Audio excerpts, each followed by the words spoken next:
સાબરકાંઠાની તસવીર પણ જોઈ લો। સાબરકાંઠામાં હિંમતનગર ધનસુરા સ્ટેટ હાઈવે પર વરસાદી પાણી ભરાયેલું છે। હડિયોલ ગામ પાસેથી પસાર થતા સ્ટેટ હાઈવે પર વરસાદી પાણી ભરાઈ ગયા। આ વરસાદી પાણી ભરાવાને કારણે વાહન ચાલકો ખૂબ પરેશાન છે।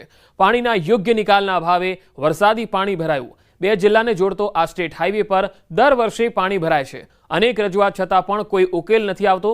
પાણીમાંથી જીવના જોખમે વાહન ચાલકો પસાર થઈ રહ્યા છે। આ પાણીમાંથી પસાર થતા અનેક વાહનો બંધ પડી ગયા છે એવા પણ ઉદાહરણો છે।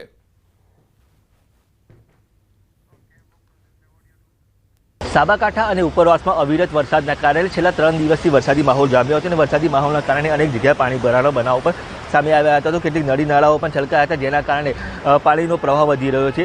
તો વાત કરવામાં આવી હતી જે બે જિલ્લાને જોડતો હિંમતનગરથી ધનસુરા જે સ્ટેટ હાઈવે છે તે હાઈવે પાણીમાં ગરકાવ થયો છે અને આ સ્ટેટ હાઈવે પર વરસાદી પાણી ભરાયો જઈને લઈને વાહન ચાલકોને ભારે મુશ્કેલીનો સામનો કરવો પડતો હોય છે।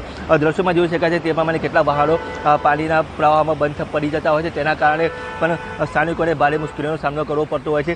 કહી શકાય કે જે ડીઝલમાં જે પાણી ભરાઈ જવાને લઈને વાહન ચાલકો વારંવાર મુશ્કેલીનો સામનો કરતા હોય છે। અનેકવાર રજૂઆત કરવા છતાં પણ કોઈ યોગ્ય નિરાકરણ ન આવતા લોકોને મુશ્કેલીનો સામનો કરવો પડતો હોય છે। કે કહી શકાય કે અનેકવાર રજૂઆત કરી છતાં પણ હજી સુધી આ પાણીનો કોઈ નિકાલ થયો નથી। દર વર્ષની જેમ આ વર્ષે પણ આ વરસાદી પાણી ભરાઈ જવાને લઈને લોકોને ભારે મુશ્કેલીનો સામનો કરવો પડી રહ્યો છે। તો જલ્દીમાં જલ્દી પાણીનો નિકાલ થાય તેવી હાલ તો વાહન ચાલકો અને સ્થાનિકો માંગ કરી રહ્યા છે। ઈશાન પરમાર, ન્યૂઝ 18 ગુજરાતી, સાબરકાંઠા।